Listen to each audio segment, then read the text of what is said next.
Good afternoon. My name is John Michael Turner. I currently reside in Burlington, Vermont. I served with Kilo Company, 3rd Battalion, 8th Marines as an automatic machine gunner. There's a term, once a Marine, always a Marine, but there's also the term, eat the apple, F the Corps.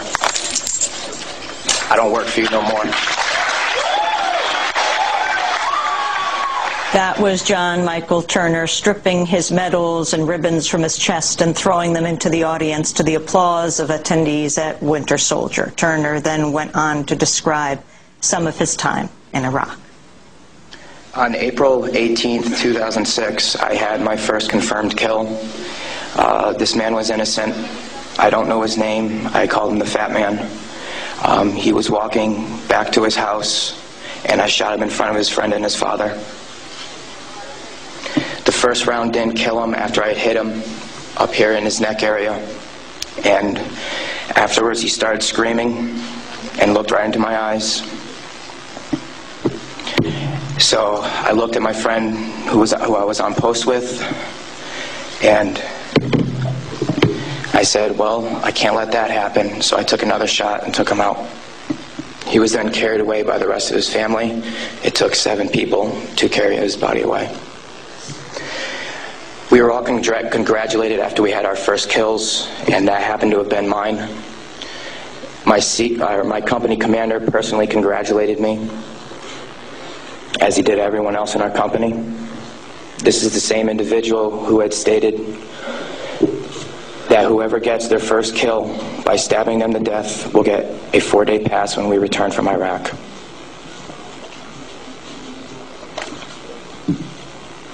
There's one incident where we got into a firefight just south of the government center, about 2,000 meters. We had no idea where the fire was coming from, and the way our rules of engagement were, pinpoint where the fire is coming from and throw a rocket at it. So with that being said, we still didn't know where the fire was coming from, and an 84 millimeter rocket was shot into a house. I do not know if there was anyone in it. We do not know if that's where the fire was coming from, but that's what was done. Please go to the next image.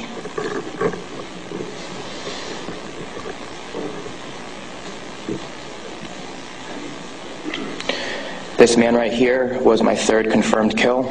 As you can see, he was riding his bicycle. Later on in the day, we went ahead and we had CBS Laura Logan with us, but she was with the other squad. And so she wasn't with us. So myself and 2 other people went ahead and took out some individuals because we were excited about the firefight we had just gotten into, and we didn't have a cameraman or woman with us. With that being said, anytime we did have embedded reporters with us, our actions would change drastically. We never acted the same. We were always on key with everything, did everything by the books. The man on the bicycle, he was left in the street for about 10 minutes until we realized that we needed to leave where we were. And his body was dragged about 10 feet to the right of him, where his body was thrown behind a rock wall, and his bicycle was thrown on top of him.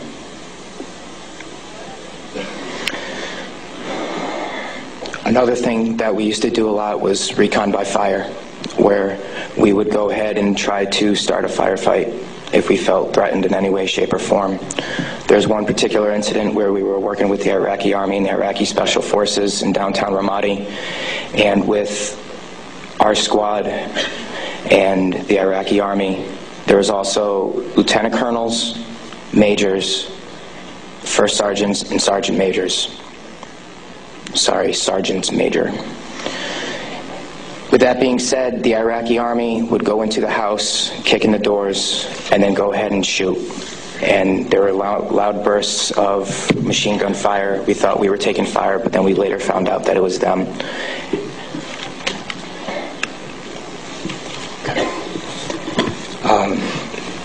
House raids. Because we were a grunt battalion, we were responsible for going on several patrols. A lot of the raids and patrols we did were at the night, around 3 o'clock in the morning, around there. And what we would do is just kick in the doors and terrorize the families. That was an image taken around 3 o'clock in the morning through night vision goggles. And that is the segregation of the women and children and the men. If the men of the household were giving us problems, we'd go ahead and take care of them any way we felt necessary, whether it be choking them or slamming their head against the walls.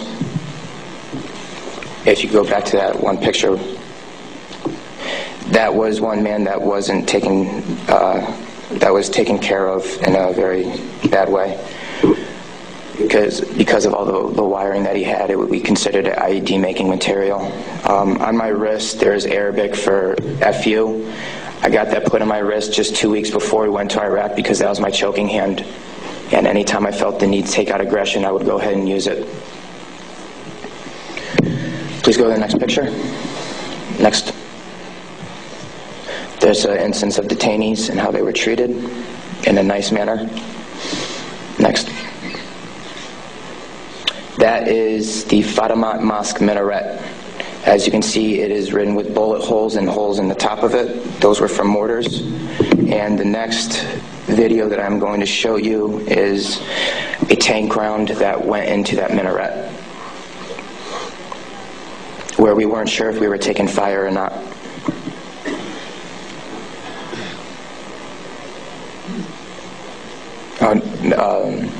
I'll talk about this one. This is after one of the guys in a weapons company had gotten shot. This is a way that we would take out our aggression.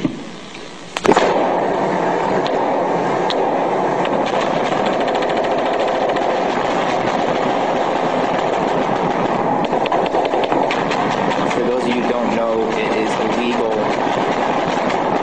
to shoot into a mosque unless you were taking fire from it. There was no fire that was taken from that mosque. It was shot into because we were angry. Can you please play the next video?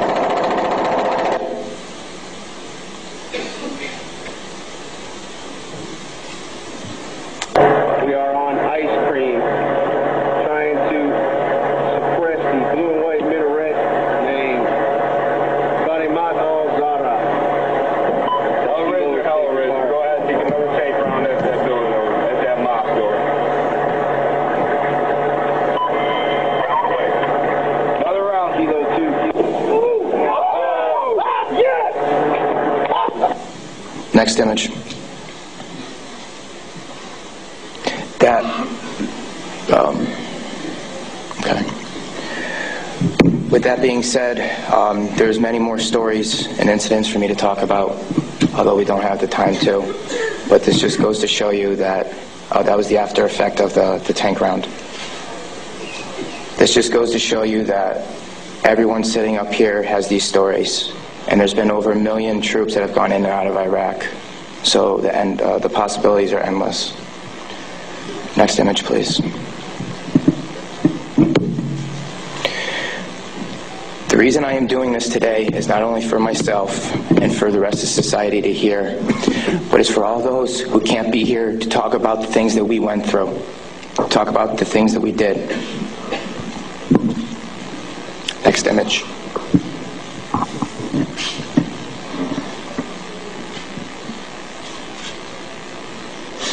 Those 4 crosses and this memorial service were for the 5 guys in Kilo Company, 3rd Battalion, 8th Marines that we lost. Throughout our unit, we had 18 that got killed.